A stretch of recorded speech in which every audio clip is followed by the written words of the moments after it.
And by the way, on tax cuts too, Barack Obama has got to get it together here. It is becoming more and more clear that maybe by January we will have a 2-year temporary extension of the Bush tax cuts for the rich. Does anyone think that if you give a 2-year extension in 2012, the Republicans won't campaign on it again?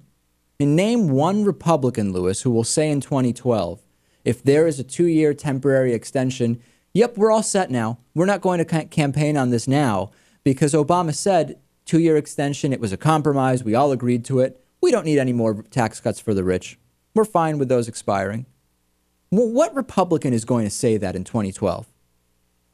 Can you think of one? Well, maybe I can name one or two, but generally you're right. I can't think of one. And it's no surprise that if you actually ask the public, do you favor tax cuts for the rich or don't you? And you can word it however you want. You can say, do you favor repealing the George W. Bush tax cuts? Word it however you want. People don't want that overall. And you know why? It's obvious why. Because it is a policy of by the few, for the few. It is a policy which very few people want to put in place and control and propose, the members of Congress. And very few people benefit from it comparatively. And again, we don't have to go through the economics of it, Lewis. I mean, $1 in food stamps creates $1.70 or so of total stimulus as it goes through the actual individuals who are buying the food, to the supermarket, up to the supplier, up to the growers of that food. $1.70 for every dollar of food stamps. And we're talking about Republicans saying tax cuts will drive hiring at small businesses. We've discussed this ad nauseum, Lewis. Tax cuts do not drive hiring. Demand is going to drive hiring. And if you give tax cuts to the rich, the middle class and the poor won't have the money to buy stuff. It is not stimulating demand.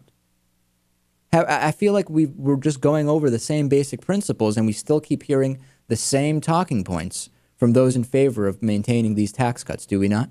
Of course, and we'll continue to. Especially if we give them the 2-year, throw them the 2-year bone. Right. Especially in that case, we will continue to hear it. I don't know why Obama's entertaining the thought. I mean, I think there's a number of factors at play. I guarantee it's got something to do with 2012. If it does, he's playing it wrong, Lewis, because this is going to go against him. Maybe he is thinking, well, the way to maintain the tax cuts for the middle class is by maintaining the tax cuts for the rich, and it's all tied together. And then the Republicans will say, hey, we increase taxes for everybody. But that's not what actually is being discussed. Don't be talked into the idea that it is all or nothing on this issue, by any means. And there is just I'm telling you, this is not going to bode well for Obama if this is the direction it goes. On Don't Ask, Don't Tell, and on the Bush tax cuts, it is time for the president to just say, enough is enough. Enough is enough on this one. Send us your emails through our website, davidpakman.com. We'll take a break. We'll come back. We'll talk about the latest Sarah Palin homophobic slurs as a result of Sarah Palin's Alaska, and plenty more, of course, your emails, davidpakman.com.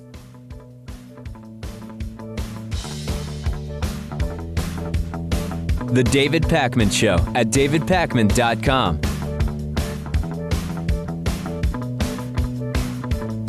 The David Pakman Show is made possible by listeners like you and by Greenfield Savings Bank, building a strong community one account at a time, with neighborhood offices in Greenfield, Amherst, Conway, Shelburne Falls, South Deerfield, and Turners Falls, and online at greenfieldsavings.com. By the Daily Hampshire Gazette and GazetteNet.com, connecting our communities with local news and information. By DIF Design, specializing in custom business websites at difdesign.com. Find out more about underwriting The David Pakman Show at davidpakman.com.